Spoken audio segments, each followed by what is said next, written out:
Nechcem, aby vyučujúci robili rozdiely medzi študentmi na základe pohlavia. Nechcem byť obmedzený stereotypmi pri výbere zamestnania. Nechcem, aby boli muži odsudzovaní pre svoju citlivú povahu.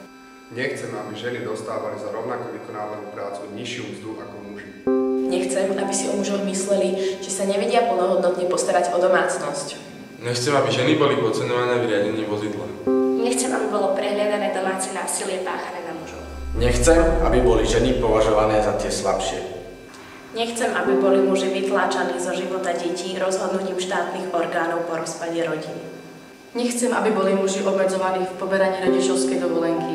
Nechcem nízke zastúpenie žien na pozíciách vyššieho a vrcholového manažmentu. Nechcem, aby boli muži odsudzovaní za to, že dbajú o svoj vzhľad.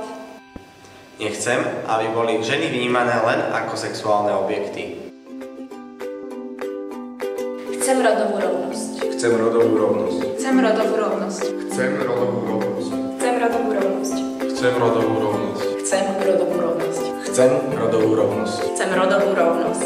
Chcem rodovú rovnosť. Chcem rodovú rovnosť. Chcem rodovú rovnosť. Chcem rodovú rovnosť.